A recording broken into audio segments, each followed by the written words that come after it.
We are live. The ROARRR Zone is on the road. It's been about 3 weeks, my man. Oh, yeah? Yeah, it's always up at the studio. Nice. And I was starting to get bored, right? I need to be on the road. I need to move. I learned a long time ago, I have motion therapy, man. I need that. I need that. And that's what I love about the gym as well. We're going to talk about that, too. Great. But awesome show coming up. We're going to get into your story, man. And what we do here on Monster Motivator TV is we bring them behind that black curtain. I love it. We need to share where you started, where you're at today, and then where you see yourself going. We're going inside the kimono. That's Under it. the kimono, if you will. That's it. That's it. I love it.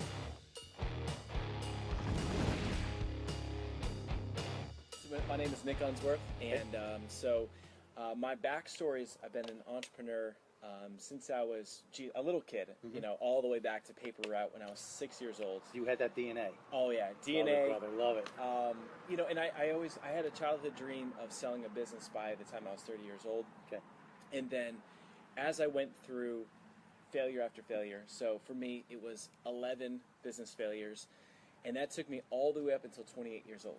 When was your first failure? How old were you? I mean, that you consider a learning lesson. Yeah. So my first big hard knocks lesson was it was when I was 20 years old. Okay. And in college, okay. I got super excited about network marketing. You know, and network marketing for a lot of people is a great business. For me, it was like I looked at, you know, instead of retiring in 40 years, I was like, well, I could do this in 5. You know, and I just got super excited about the industry, and I got into it. I went all in, and I actually did really well.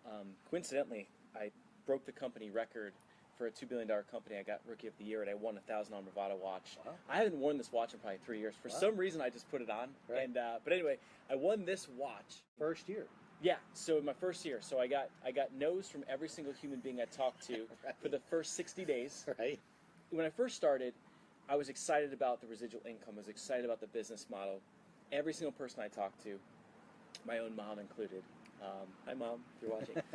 And people just thought, they looked at it and said, that's a pyramid scam, and you know, they gave me all the negativity. And I'll never forget how devastating it was to get all the no's time and time again. Especially that young, huh? Oh, yeah. And then I went back to the guy who signed me up, and I said, I don't know what I'm doing wrong. I'm like, every person, and at that point in my life, it probably was about 100 people that I knew, you know, like well enough to call. Yeah, because that's the whole game plan in the beginning. Yeah. And I just said, I don't know what I'm doing wrong. I'm so fired up about this, but no one signed up, you know. And he said, all right, you got to meet this guy, Tommy. And so I meet the millionaire in Connecticut. And we meet at Denny's of all places, which was a little weird, you know. Out here? This was in Connecticut. Oh, yeah. Okay. And so when he walked in, he had his little girl, you know, in his hand, and he had wind pants on. And I was thinking millionaire. I just pictured like suit and tie kind of a thing. Yep. And he walks in with this big old smile, and he said, "You know what? I do this because I have time freedom. I don't have an alarm clock. The only daddy at dance class." The daddy at the bus stop, and I'm here for my family. And that, for me, was why I wanted to do it. I wanted to be able to have that life. I wanted to be able to help other people have that life. So I kind of got reinvigorated. I jumped back on board. And so he then just told me I need to get into personal development. He gave me a whole lineup of books to read. I needed to learn how to network. I needed to learn a ton of stuff. So I just dove in, and when I was with him, there was a company magazine called The Communicator. Went out to over 100,000 people worldwide, and I flipped to the back and I see Rookie of the Year, Stephen K. And he got to regional director in 4 months. I look at this guy, Tommy, I say, you know what? If I get to regional director in 3 months, meaning 30 days from now, after all the failure and all the no that I had, what will you give me? And he goes, I'll buy you a $1,000 Bravado watch. So I shook his hand and I said, done. I didn't know the how, right? Yep. But that for me was a vision. I publicly declared it, and then I just got into action. I wouldn't let anything stop me. So I actually did it the 90th day, got the watch, broke the record for what was, getting to regional director the fastest. So everything was good, and then I at college at University of Connecticut, I was telling everybody that when I graduate, I'm going to go out and get an M3 BMW. Oh, so you were in college? Yes, I was in college. Building this. Yeah. Okay. And so this is I'm just going deep on this because this is going to set a precedent for a theme of my life, but also what we coach and what we teach. So I said that I was going to get this, this M3 BMW, and I'm not going to take a job after college. I'm going to do this full time. And so sure enough, I go out, I did it. Now, fast forward, that following September, right after I graduate, after I turn down jobs, after everyone thinks I'm crazy. What year is this? So this is 2004. Okay. So we're still in that peak. Yeah, and so things were going good. I was making a few bucks with it. I had a big team I was building, and then sure enough, the company unexpectedly files for bankruptcy. So we were selling an obsolete product. Like we were selling long distance service and landlines. Now, you would think, well, that's idiotic. In 2004, cell phones were coming out. The company was promising cell phones. They were promising, and we had a partner, Alltel. They were promising internet and innovation.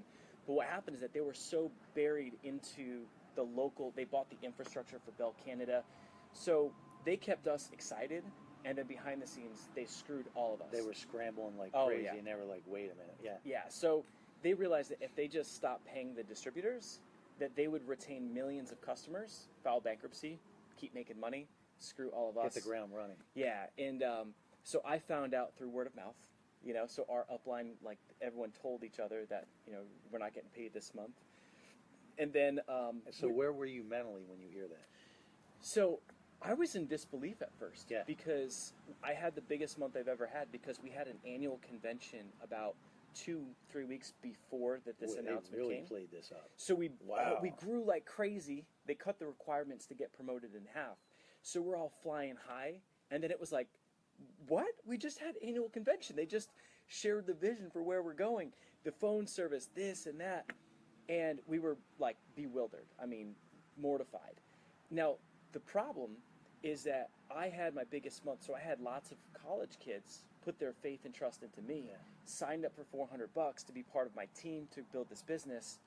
So I took the cash I had, I gave it to as many people as I could. I depleted my bank account, tried to do the right thing to give people their money back, and because the company wasn't going to do it. Yeah. So for me, I went from this high, like living life large, like wow, I'm achieving this dream of financial freedom, to all of a sudden I went from the high to not just a low, but instantly I ended up like 20 grand in debt. And I'm sitting on an M3 BMW. Right. My car payment was $675. A little bit of overhead. My insurance was $478. Yeah, you were driving your mortgage. Yeah. I mean, at 20 years old, it's insane. So I ended up just really getting a hard knocks lesson with that, but it's one of these things where you can look at every lesson, you can say, all right, what's the silver lining, what's the blessing behind it? And for me, this gave me an appetite for learning. It gave me an appetite for personal development, and that was a theme throughout my life. So from that, I ended up jumping from business to business. I mean, I got into multi-level marketing. Yeah, I did a couple more of those. Okay. And then I chased money right into real estate. Okay. So imagine the timing. I get into real estate. I moved from Connecticut to San Diego, across the country, and it was for a lending project in the Hard Rock Hotel. I was doing these loans on each hotel suite because people bought the hotels. Now, were we creeping into 2008? Oh, yeah. Imagine this timing, right? Right. You move across the country. You're excited because you're supposed to do this project, work with a friend who owns the company, do 150 loans in 6 months, make $300,000 to $500,000 like that. Yeah. Well, literally 2 weeks after I get to San Diego, the news is exploding. The freaking meltdown literally happens 2 weeks after I land in San Diego. And I mean, can you imagine like the timing? So my friends that own the company, they're of course bugging out because everything that they've worked so hard is crumbling before their eyes. They're just seeing it melt. Oh, everything is chaos. So my job was to call, clients on the phone and say, now, are you straight commission? Yeah. Oh yeah. So right. There goes all that, The universe is like, watch this. And it was like, hey, Dr. Stevens, so you've seen the news, right? So my name's Nick, and I'm calling from XYZ, and the loan that you had pre-qualified with XYZ company, no longer exists. But that bank has pulled out of the project, right. And they're not supposed to do that because they've already pre-approved it. Yeah, but this was in a unprecedented territory. This is They pull out, so now we're left holding the bag with hundreds of millions of dollars in loans, and no place to put them. And these clients had all put 20% down. Wow. So the guys I work with, they are some of the smartest people I've ever met in my life, and they got really creative, and they ended up finding other banks and investors that would take the loans, but everyone needed to put an extra 10% down. Everyone needed, their interest rate went from like 6.5 to like 9.5. Yeah. I mean, so it was not every phone news. call Yeah. It was not was good terrible, news. Right. and it was, and I would go to work before the sun came up, and I would go home after the sun was down every single day, and it was terrible. I mean, it was just another experience where I had so many of these experiences that kept stacking up. Let me ask you this. Yeah. During that time, in your opinion, how much did personal development help you get through, if at all? So what I clung to was that I clung onto the hope and the thought that it has to be happening for a reason. Like, there's got to be some benefit of me being here doing this. Yeah, where is this golden nugget? Exactly, Right. exactly. And that was the only thing that kept pulling me through, is that there's got to be some kind of benefit to it. And what ended up happening is, when I left that, once that finished up, Okay. I said, you know what? I chased money into network marketing. I chased money into mortgages. I had a home improvement business. I mean, I was so focused on money. On the profit. On Yep. profit. Yep. So then when I came back to Connecticut, I said, you know what? I need to do something that is going to give back, and something that is just going to, that would make me happy no matter how much money it makes. So what year is this now? You're back in Connecticut. So this is now towards the end of 2008. Okay. Oh, Yep. so you just I got in and got man, out. the plane was still taxiing. Right? Yeah, because wow. Yeah, it was a pretty quick process from when the meltdown occurred to then me, the whole project, going and I sideways. can relate. I actually came from New Jersey. Oh, okay. In the summer of 2008, and going through similar mindset. I had fire restoration business before, public adjusting firm before that, and it was all profit related. I had no passion for it, but it was profit related. Yeah. When I came out here, I made a deal with myself and said it's got to be passion related first and profit, and that's a scary thing, man, when you're not used to that mindset. Yeah. So I get it. Oh, big time. And so coming back to Connecticut, I said, all right, well, I'm going to do something that's going to give back, help people, make a difference. Okay. So I come up with this concept called the New Perks card, and it's like the size of a business card. Okay. And on it, there was discounts to local businesses. So I spent months walking in and out of businesses, and I was asking them to put a discount on my card. And so I got like some of the coolest restaurants in my town. If you go into there, if you walk in with my New Perks card on a Tuesday night, you get half off a bottle of wine. You go to the dry cleaners, you get 10% off. You go get groceries. So it was supporting small businesses. It was supporting consumers because they could buy this thing and they could get discounts. And you just controlled it all on the back end. Yeah, and so I built the whole thing out. Okay. And the driver behind it was that when someone purchased it for $20, $10 would go to the charity of that person's choice. So I negotiated with Make-A-Wish, American Heart Association, Alzheimer's, Autism Speaks, Susan Komen's Race for the Cure. So I did this crazy, I mean, I climbed this mountain of challenges to get the businesses, to get the nonprofits, because I was disheartened that that I would do fundraisers, like I would do like one of those walks and ask people to raise money, and I'll never forget asking like friends and family to fundraise or to donate, and the response was so limited, and because people didn't care about that cause and they just didn't want to do it. And I said, you know what?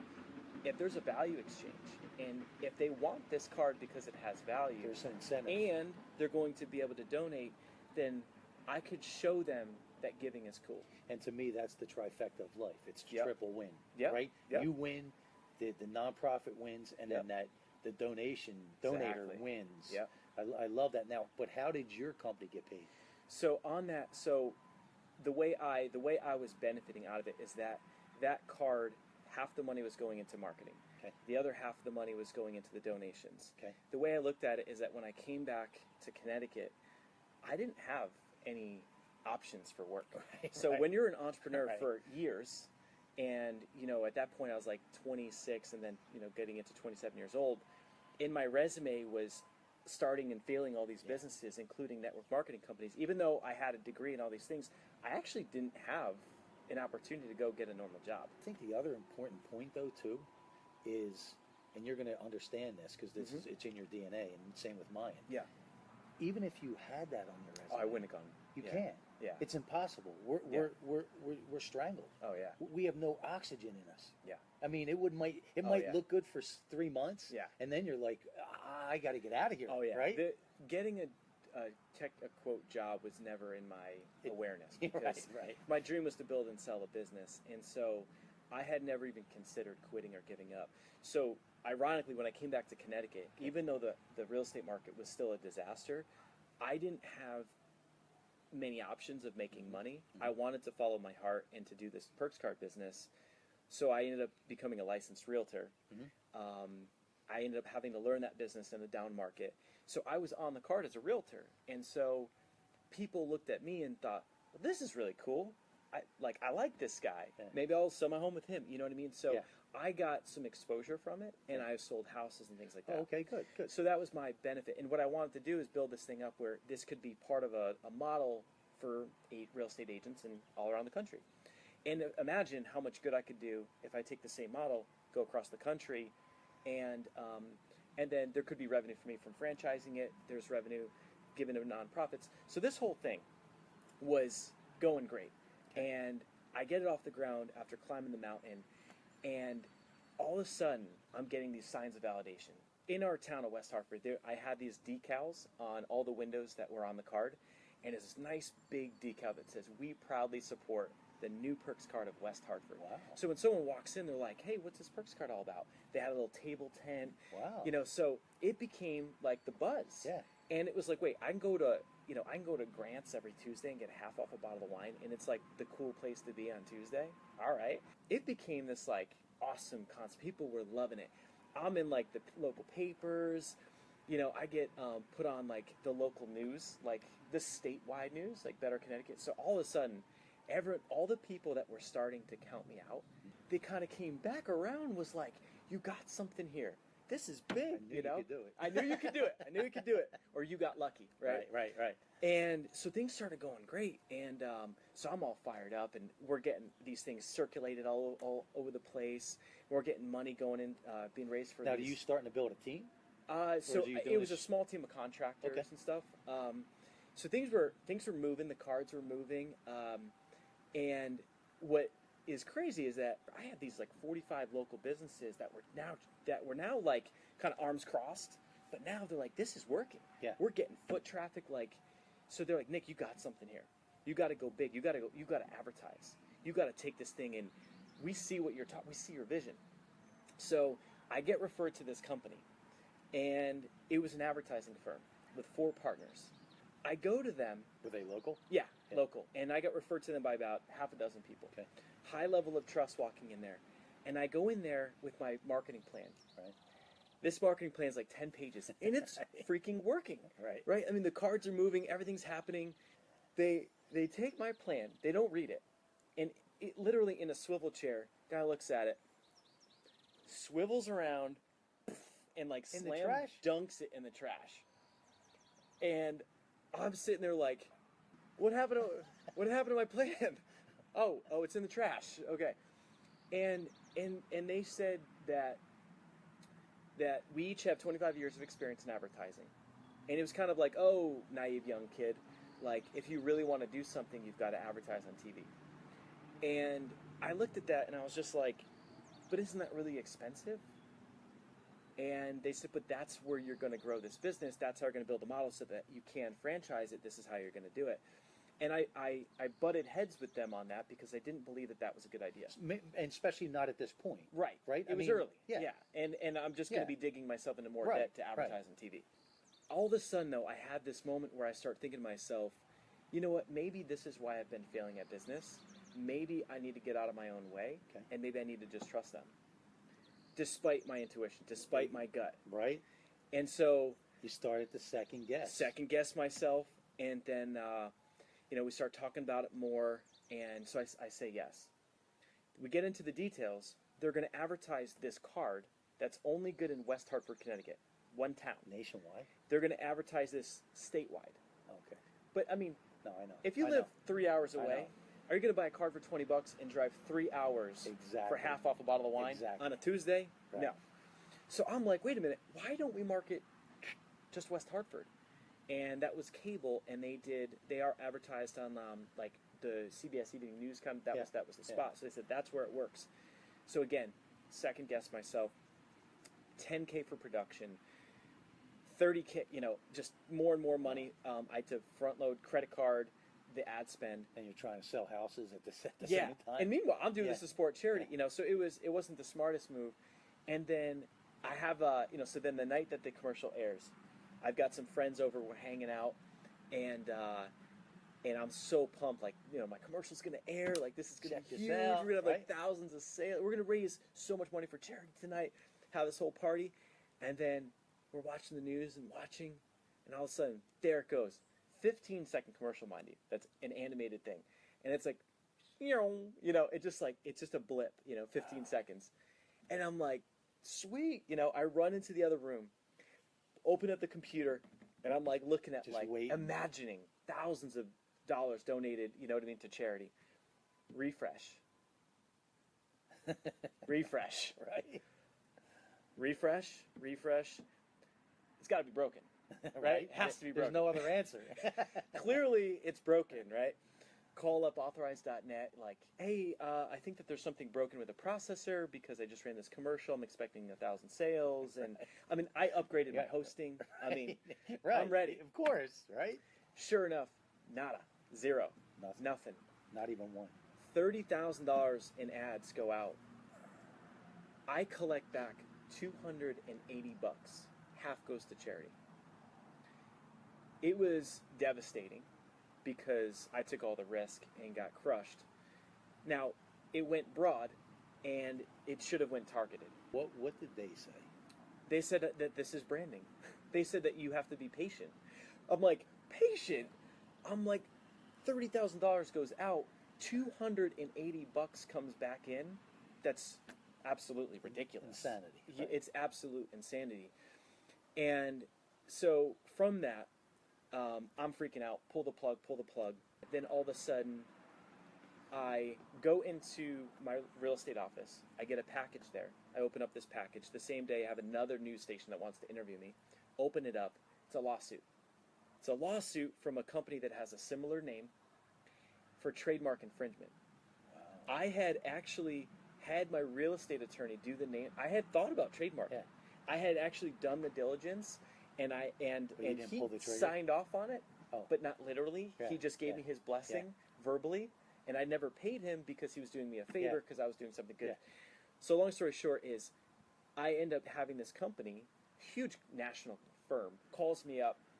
I'd like to speak to Nick Unsworth, and I'm like, hi, this is Nick. Yeah, this is him. This is Joe. Hi, this is so-and-so, hoity and toity from, XYZ law firm, and we need to speak to your legal advisor, your legal team. I'm like, legal team? Wow. 26 years old. I don't have a legal team. I put everything into this. There's nothing you can take. I've got nothing left. Right. And it's just I'm doing good in the community, man. Like, it's not employee benefits like what you're doing. It's not even the same thing. But they came after me so aggressively that I had to shut it down, and they took my domain name and everything. So the attorney ends up feeling bad for me. And when I asked him, like, how do you even know about me? And he said, well, it's simple. You're taking all of our traffic on Google. Wow. So because of the TV commercials, Google's algorithm is kind of basic. So we had accidentally outranked them on Google nationally. Wow. So we're getting all this traffic, and I look at the stats, we're getting more traffic from the search than we were from our own ads. None of it was converting because it's only good for one town. Yeah. And I look at that and I said, you've got to be kidding me. All those free eyeballs. So amidst this big chaotic challenge, right? I'm devastated. I'm now broke again. I'm now like, what the heck am I going to do now? I'm doing real estate, and I didn't have any closings coming up. So my bills were primarily, interest. And it was like, I literally had no idea how I was going to pay my bills.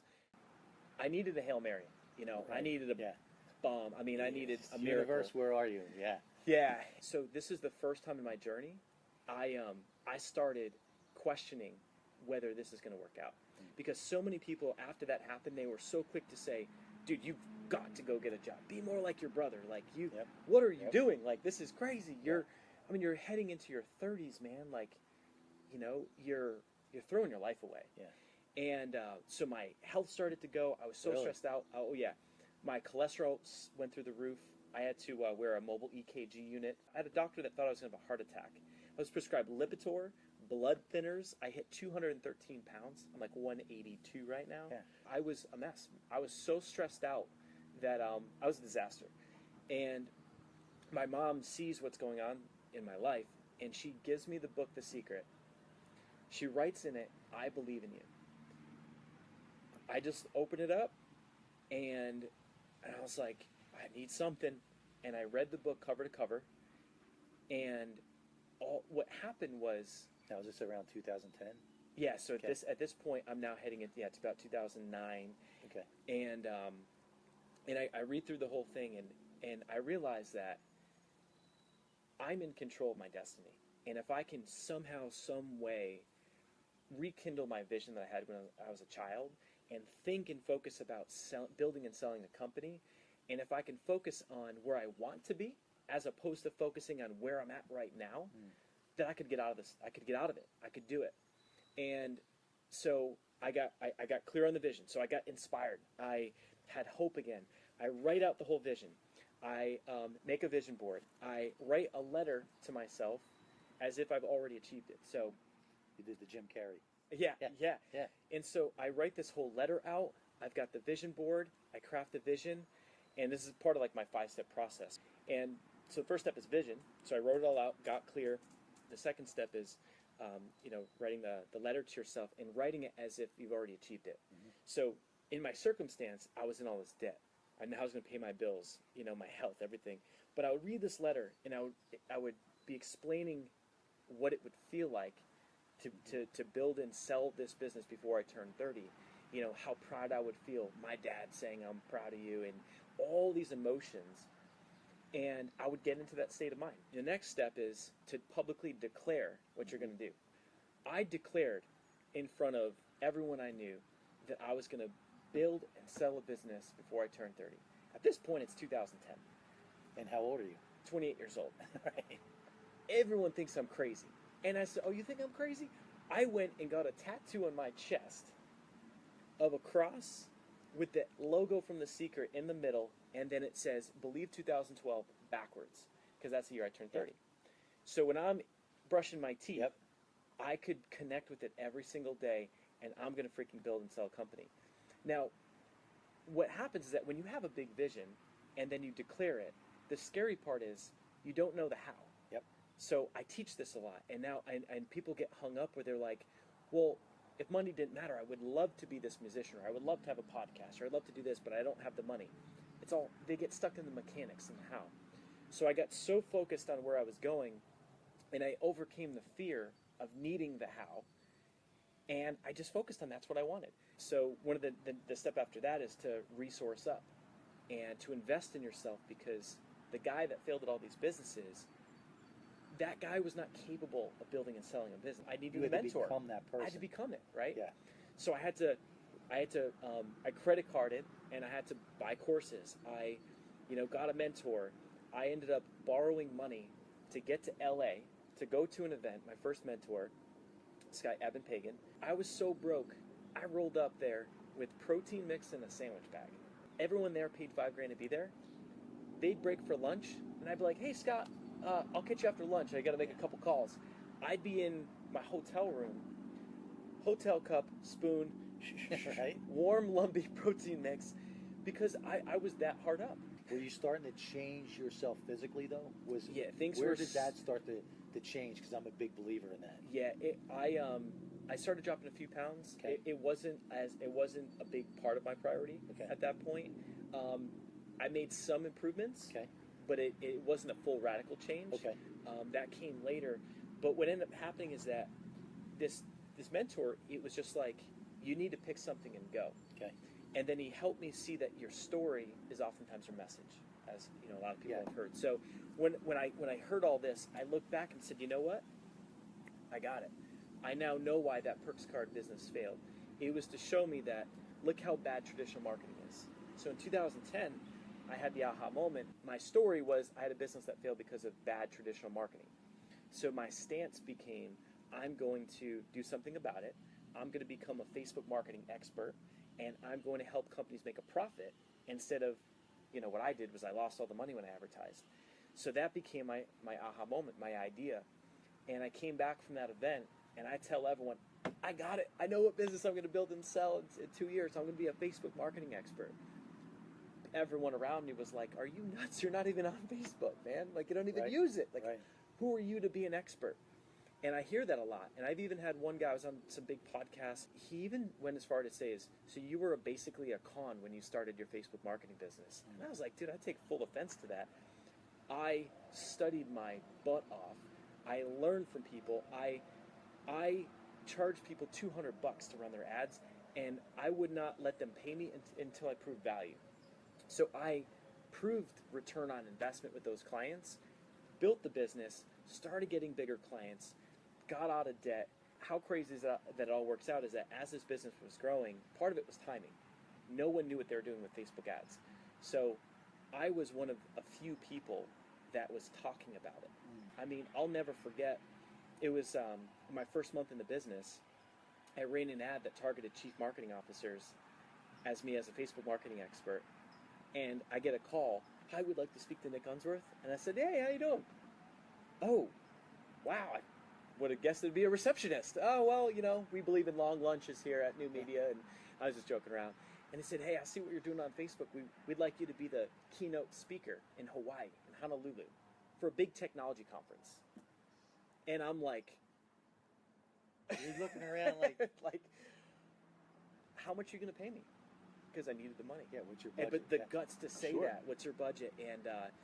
And it was just one thing after the next, getting clients, and then all the people that I invested in their courses, I ended up going back to them, and I ran their ads for free. So there was no, you know, it wasn't like I was charging money to do something that I didn't know what I was doing. I added value first, then they paid me. I ran Evan Pagan's ads, Frank Kern's ads, John Asser ads. Frank Kern's. You know? Wow. So really? Because I bought all their courses, and I knew something that they didn't know. And let's back up a minute, right? You had mentioned that the aha moment for you was traditional marketing, right? Yeah. We're moving now into the digital age. But here's what else I wanna pull this out. Yeah.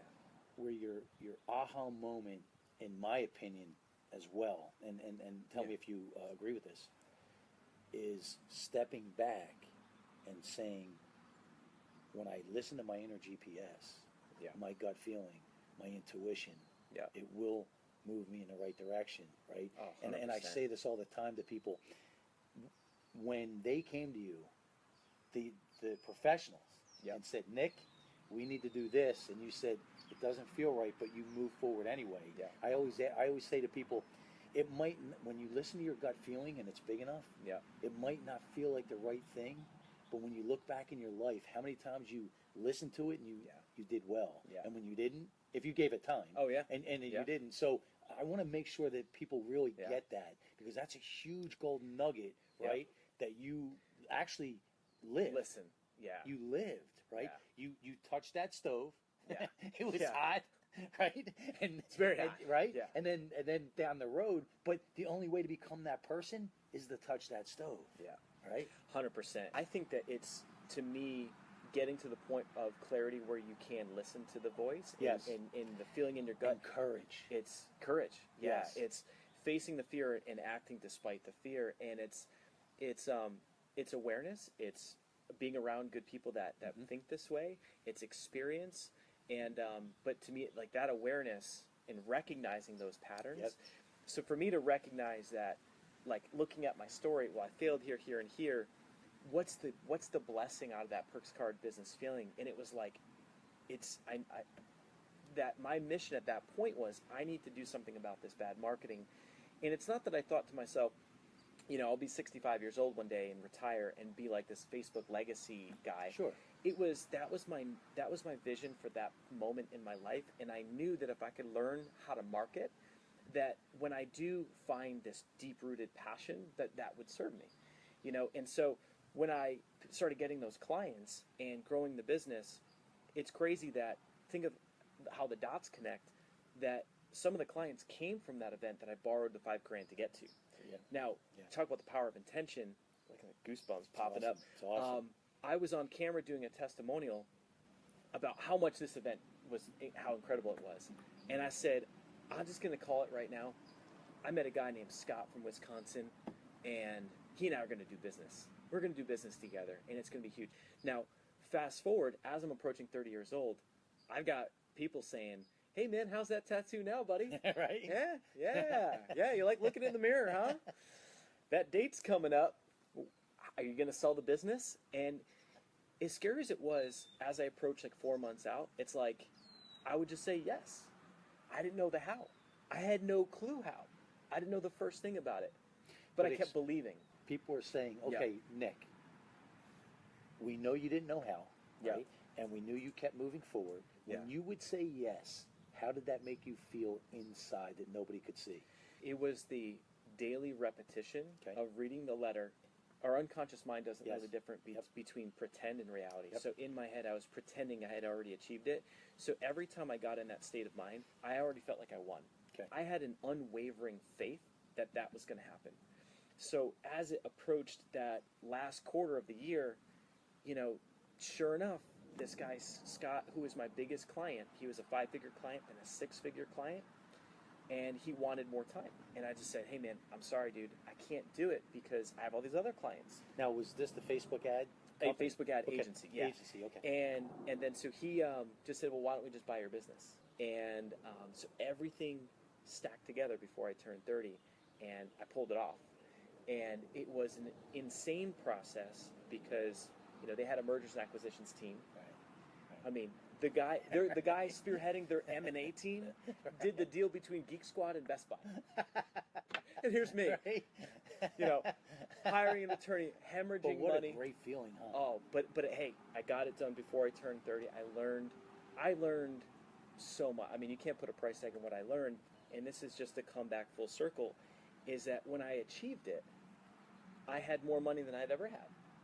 I said, you know what? I'm moving to freaking San Diego again. Man. In my letter, I had a beachfront home and a condo on the water. My favorite part of San Diego, on the bay in Pacific Beach. Yeah, that's beautiful. I go straight to San Diego. I get that place on the water. At that point in my life, I lived in a place with no kitchen cabinets, no garbage disposal. My grandmother's brown couch that she had owned since my dad was a child. Can you imagine the smell? The springs are a little rough. We'd have a guest come over and they would sleep on it. The bar, they were like, they're bent. Like, Nick, we love you, man, but it was hard up, man. Right. I mean, it wasn't third world country hard up, but yeah. So I came out here and I got everything I ever just dreamed of, right? I mean, I achieved the American dream. Now, what was insane is that here I am. I'm looking at the water. I got everything I wanted. I'm drinking a beer on the balcony, looking at the bay, and I'll never forget crying, even though I never cried much as a kid. My wife seen me cry, I think, once. I remember crying because I sacrificed so much of my life. Yeah. I sacrificed relationships, friendships, even family. Everyone around me knew Nick selling his business was first before everything. And I look back, and I didn't have love. I look back, I didn't have that many friends because I had been so focused on the business. Vision, yeah. And I was like, what? Like, now what? Holy crap. My whole life mission was about money. And that's when I had this just big epiphany that it was like, it's the journey, not the destination. And my journey was filled with working 14-hour days. My journey was filled with hustle, but without living life. The benefit of that was I went and then I hired a full-time coach, my first experience with a coach, and I realized that my mission was starting Life on Fire. What took me over 10 years, I could help someone do it in a year. And I want to help people not only build and grow their own business, but I want to help them love their life along the way. Tomorrow's not guaranteed. No. And it's like, if I could have done it over and if I could have enjoyed the ride, that's a life on fire, not just sacrificing everything to make this, goal. That's how it all came full circle and starting Life on Fire. And now it's like I'm practicing what I preach and living that lifestyle now. What I love about it too is what you're doing now is coming from real world wisdom, right? It's coming from real world experience that you've done. So give us a overview on what Life on Fire is, what people get from it, what separates you from other coaches. My mission when I first started Life on Fire is that... Now, how long has it been? It's been 4 years. Okay. And so right out of the gate, I grabbed onto business coaching. A lot of people sell stuff online. A lot of people have hype everything. And I had been how do I say this, naive to it. I was naive in the fact that network marketing, I thought it was going to be, build this thing out 5 years, residual income. Okay, I got you. Real estate, I'll build $1 million team. Like, everything sounds so good. Online marketing, I'll build this thing out. There's a reality to all these businesses. And what I realized is that as an entrepreneur, there's a reality that it's tough. Most people fail. And I don't want to be someone that's promoting the entrepreneurial hype dream lifestyle. I want to be someone that's telling the truth. The real. I want to be someone that is actually coaching people to achieve the truth. And so our products, what backs that up, we deliver everything live. We do coaching where most people, they cringe thinking about coaching because it requires a ton of labor and skill and time and energy. It's a tough business. But we have some of the best success stories out of anyone that I know. So what makes us unique is we go the extra mile to put in the work with the coaching with our clients. We focus on success stories. I have since pivoted where I always focus on business, and I was always teaching our advertising strategies and marketing. And what I realized is that everyone wants the shiny marketing technique, but what everyone really needs is the personal development, the mindset. And I love that. That's what everyone needs. It reminds me of a story. You can see this on YouTube too. Jack Welch, who was the CEO of General Electric, right, from 1980 to whenever, and had over 400,000 employees under him at a certain period of time, right? That's so insane. Top of the food chain, That's right? insane. Yeah. So we talk about leadership, and you talk about. So he's on stage, and he's with Gary Vee, and his wife is doing the interview. Jack's wife. Yeah. Now, go back, right, when he was running General Electric, he also had his second business, and he had partners, and they would purchase businesses and either flip them or build them for equity and hold on to them, right? Yeah. And they were buying over 200 businesses a year, almost one a day, right?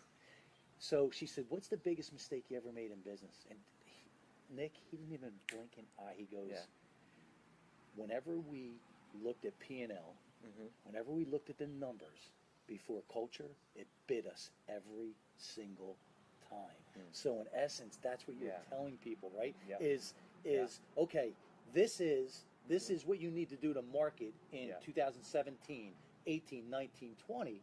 But without that foundation, right? Without that culture, without that mindset, you could do that all day long, and you're never going to get to that. So I think that's so relevant. Totally. The industry has changed a lot in 4 years, and what I'm so proud of and what differentiates us is it's like we focus on the blocking and tackling and the fundamentals in mindset. Now, when we do it, we have these in-person events where someone comes in, their vision gets clarified, stretched, pushed. When a person's way of being changes, people want to be around them. And my goal with Life on Fire is that a lot of coaching companies have a very high turnover rate. It's like a revolving door. A lot of coaching companies have a very low success rate, and I always wanted to be the opposite. and I've just constantly been trying to find ways to be the best. And I devoted 2016 entirely to going to other events, looking at other models, and I just studied and studied. I devoted a whole year to it. And then so for end of 2016, 2017, our mission was for our business to grow by referrals, meaning our fulfillment would be so good that we wouldn't have to market. Now, to me, what I've learned in this process, and we've now hit that point where we're growing by referrals, we no longer need to market, and we're getting to a spot where I want to keep pumping the money into fulfillment, and I want our people to be our marketing voice. And what it is it's the difference between advertising and your selling versus the Tony Hsieh from Zappos model of if it's the same amount of money, right? If it's the same, let's call it $150,000 out of $1 million a year business, what if you took the $150,000 instead of blew it into ads where you're convincing and pushing people? What if that same amount of money was just put into your process, over delivering for your clients, where your clients were so wowed that they told people? And so that's what I did, is I focused on our people, and now for every person that comes through, we're almost at another person's coming through. And what's crazy is that it's because they are so literally transformed, meaning that they're not running around convincing people. It's that if I can change Bob's life, and it's so obvious to his circle of friends that they want some of that. Bob, what have you been doing? What Kool-Aid are you drinking, man? Like, I see it. You're making more money. You have more time. You're happier. Your relationship with your wife's better. How do I get what you have? Oh, yeah, life on fire. So that's been a big pivotal shift. That's what we're so proud about. Now, so you have multiple packages? How do you work? Yeah, so we have an event called Abundance, and it's a live event? Live in-person event. Okay. And it is like nothing I've ever experienced. I mean, we've had people from, all kinds of different personal development gurus, and the outcome is you come into it, we stretch the vision, clarify it, have a physical game plan, build community with the people in the room, but very importantly, we also help them identify and get through limiting beliefs. Now, is this a weekend? It's 4 days. 4 days, okay. It's intense. But what happens is that we're all carrying around junk from childhood, junk from past relationships, and this junk, it's baggage. And a lot of times it's in our blind spots where people don't even know, like if they have a pattern where they start and stop, that's a pattern that's based on a root. And if we don't get to the root, if we keep clipping the top of the weed, your business is never going to change. If you can't break $100,000, it's not always the strategy or the model. It's you. Yes. And we got to get to the root of that and find out what's the fear holding you back. So we do this deep work and help people overcome and break through that. And then they go to our prosperity event.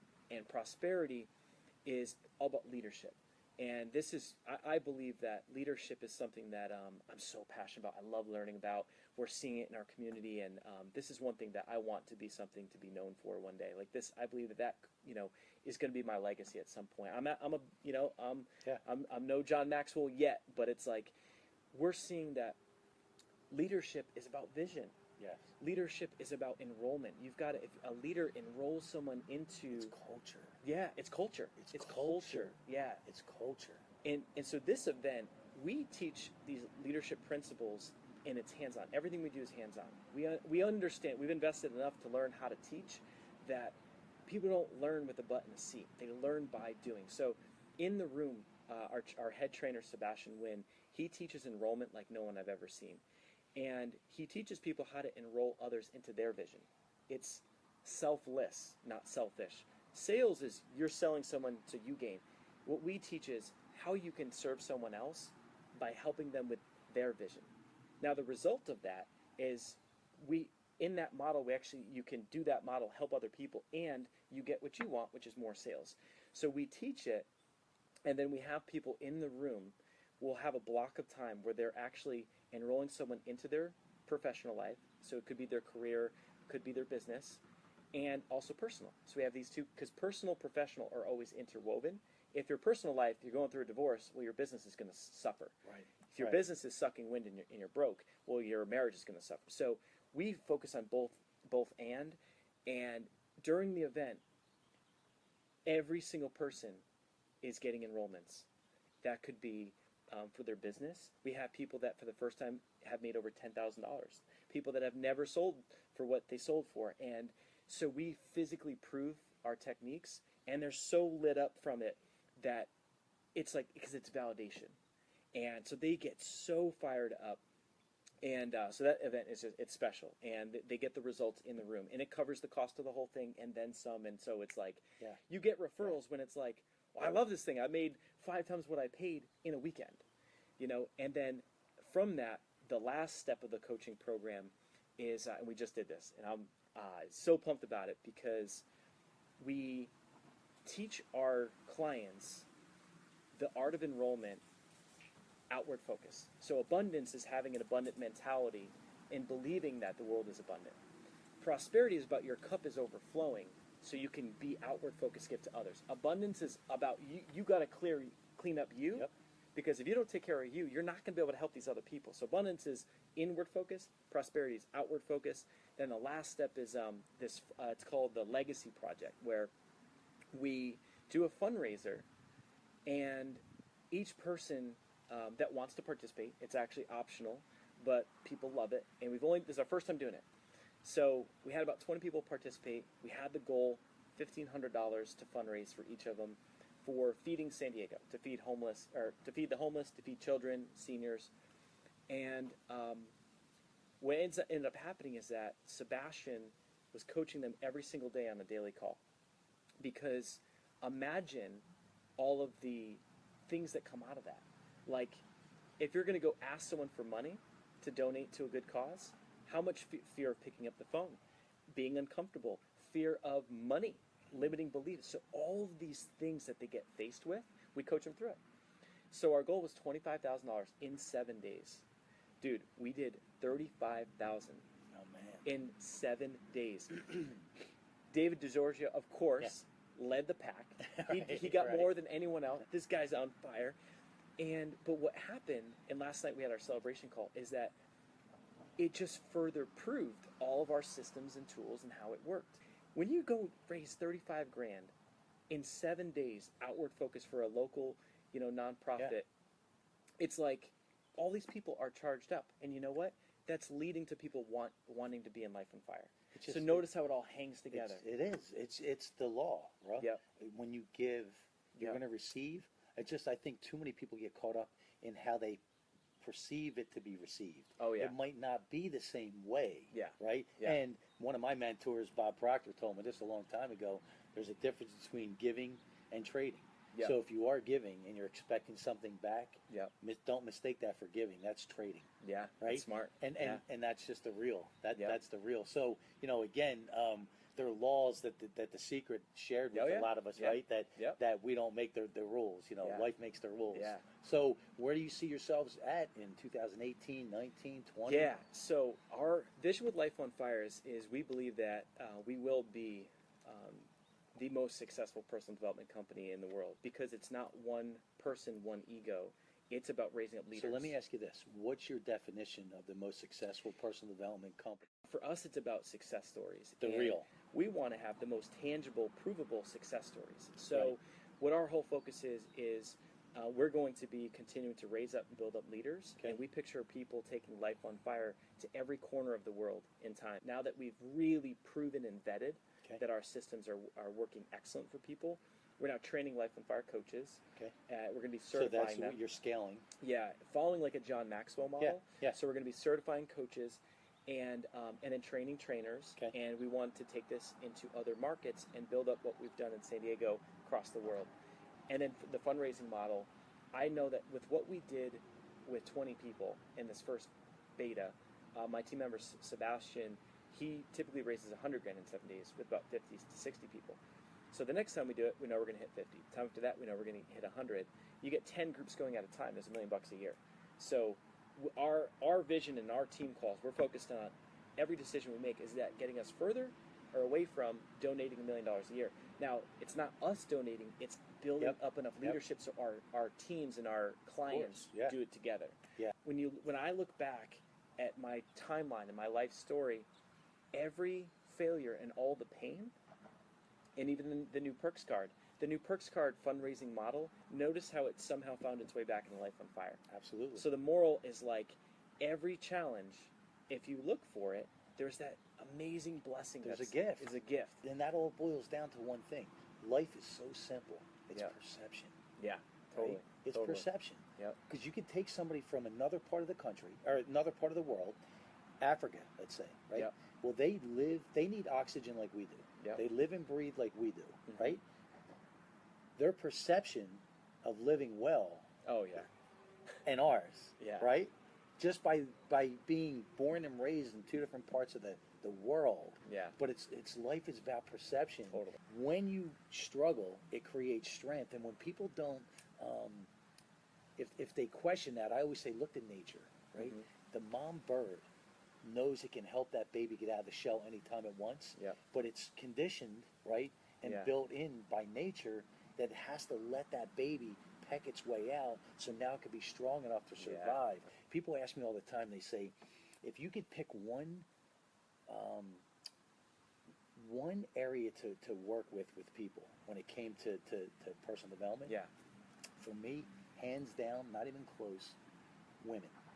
Especially women in business. I believe they're the baddest human beings on the planet. A good woman. My definition of a good woman is a woman that handles her business both personally and professionally. Right? And when I speak at my keynotes and I see the men I go, anybody that questions that statement, I go, I will take you into any professional office right now and who's running it. Doctor's office, dentist office, attorneys, accountants, women. My businesses, I showed up. They told me what to do. Right? Thank God. I give the credit, but my wife Megan. I mean, I couldn't do this without her. Yeah, they're absolutely. She's the rock star. Amazing. Here's the problem. They go against nature. See, they're caregivers at heart, so they put themselves second, third, fourth, fifth. And nature says, when you're alpha, you have to eat first, so the pack can live for tomorrow. Wow. And they give from that empty cup. They don't put that oxygen mask on first. That's interesting. And when I say this to women, how many women, they look down. They go, right? And that gives me the chills because they are the alpha, right? But they don't even realize it. And when they go against nature and they're given from that empty cup and they're trying to figure out why, right? And I know you run into this with your coaching clients all the time, right? They're giving from that empty cup. You've got to eat first. You have to. You got to eat first. You got to take care of you. You got to focus on inward focus. Yeah. That's good. And your struggles, right, taught you, listen, I want to do this. This is my intention, but I got to eat first. So for me, right, first thing I do in the morning before I do anything is I have my routine. I have my pre-workout meal. I hit the gym. Now let's tackle everything else. You know, it's a non-negotiable for me. Yeah. So, I mean, a big into morning routine, but the gym has been, as of the past, 6 months, first thing in the morning. Now, this week, I'm doing, I do, the 7-day virtual coaching as, we do this whole virtual 7-day coaching vision process called the Let the Fire Challenge. So, it's interesting that I do that from 7 to 8:30.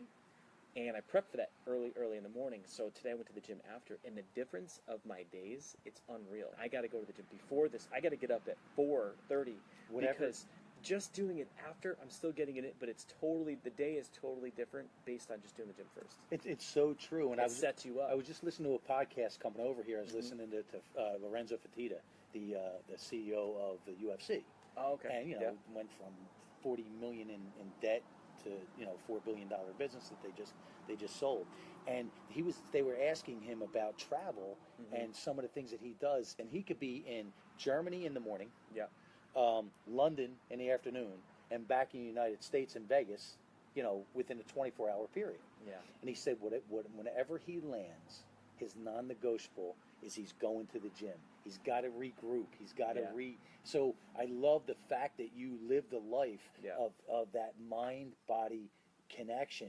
And I think so many people lose that, and they're trying to figure out why things aren't really connecting. Totally. So I love that, man. For me, it took me a while to fully get on. I was so focused, like I said, on the money piece. Yeah. But then once I started growing Life on Fire, I hit this point where, I then used the same process to meet my wife. Yep. Vision, the letter, declaring I told people I was going to be engaged in a year.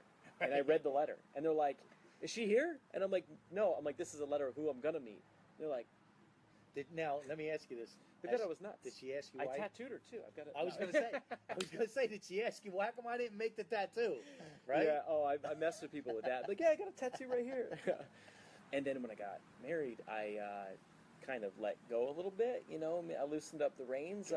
And so gained a few pounds, and then it was health, and man, like you're saying, getting that dialed in, that's part of the balance of a life on fire is you got to keep all areas going. Yeah, you keep can't those focus pillars. on one. You got to keep those balls in the air, and you deserve it. And that's the other thing is a lot of people don't realize that they deserve it. So, Nick, we end the show the same way same way. Arm wrestle.